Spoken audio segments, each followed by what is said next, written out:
मान लिया यहाँ पे हमें डालना है वैल्यू 1, यहाँ पे हमें लिखना है वैल्यू 2, यहाँ पे क्या करना है ऐड करना है, यहाँ पे क्या करना है सब्ट्रैक्ट करना है, यहाँ पे क्या करना है मल्टीप्लाई करना है, यहाँ पे क्या करना है डिवाइड करना है। कहोगे भैया वही चीज तो दिया, हाँ वही चीज है, फिर से करो। यहाँ पे वैल्यू हम चेंज कर रहे हैं, क्या कर रहे हैं वैल्यू हम चेंज कर रहे हैं। यहाँ हमने दिया 15, 8, 7, 3, 10, 2, 5, 1 और सॉरी इसको हम कोई वैल्यू ऐसा देते हैं 12, इसको हम देते हैं 2, इसको हम देते हैं 14, इसको हम देते हैं 7, इसको हम देते हैं 4, इसको हम देते हैं 3। अब ऐड करना है तो आप कहोगे कि भैया ये हो जाएगा A2 प्लस B2 हो जाएगा। एंटर करोगे, पकड़ के ड्रैग करोगे। भैया यहाँ पे घटाना है तो इक्वल करके A2 माइनस B2 हो जाएगा। एंटर करोगे, पकड़ के ड्रैग करोगे। भैया मल्टीप्लाई करना है तो A2 मल्टीप्लाइड बाई B2 हो जाएगा। एंटर करेंगे, पकड़ के ड्रैग करेंगे। भैया यहाँ हो जाएगा A2 डिवाइडेड बाई B2 हो जाएगा। एंटर करोगे, पकड़ के ड्रैग आएगा।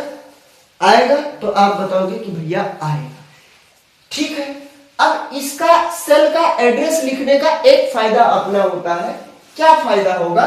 आपको आंसर केवल अभी वैसे ही बता रहे हैं। मान लिया तुमने चलाया A2 प्लस B2, एंटर करोगे, आंसर क्या आएगा? 15 और 3 18 आंसर आएगा। क्या आएगा? 18 आएगा। यानी यहां आंसर क्या आएगा? 18।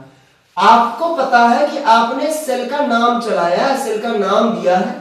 अब इस सेल में कोई भी वैल्यू का बदलाव करोगे तो आंसर अपने आप बदल जाएगा।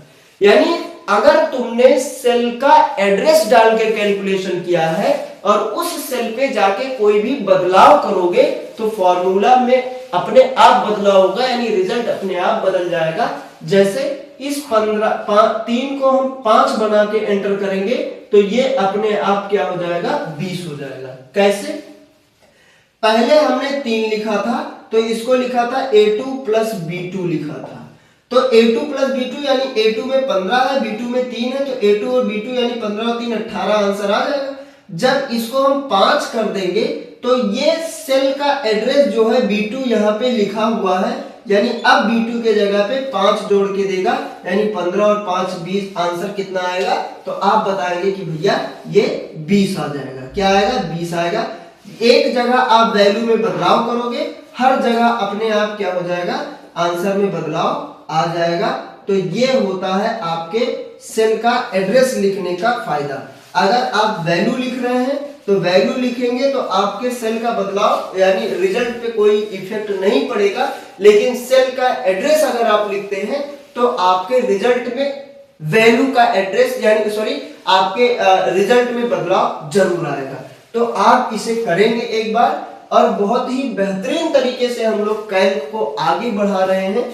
बहुत ही शानदार तरीके से हम लोग कैल्क को आगे बढ़ा रहे हैं। ये आज का था हमारा बेसिक कैलकुलेशन। कल हम इसी ऐड को यानी इसी जोड़ने घटाने को और हम आगे ले जाएंगे, गुणा मल्टीप्लाई करने के लिए और हम आगे जाएंगे। यानी ये बेसिक कैलकुलेशन है।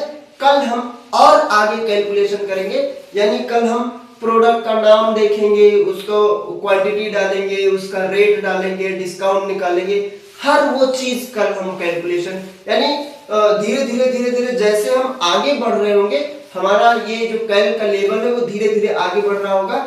मैं आपको उम्मीद दिलाता हूँ, आपको विश्वास दिलाता हूँ कि एकदम जमीन लेवल से आपको टॉप लेवल पे ले जाऊंगा। और इतना जमीन लेवल पे, इतना बेसिक जाके कोई नहीं बताया होगा, पूरे YouTube पे कोई नहीं बताया होगा, ये मैं दावा के साथ बता रहा हूँ। क्लास अगर अच्छे लगी हो तो लाइक और सब्सक्राइब जरूर करिएगा। तब तक के लिए मिलते हैं नेक्स्ट क्लास में, और नेक्स्ट क्लास में हम इसी ऐड को यानी इसी कैल्क के फंक्शन कैल्क को कैलकुलेशन को हम आगे की तरफ बढ़ा रहे होंगे। तब तक के लिए जय हिंद, जय भारत।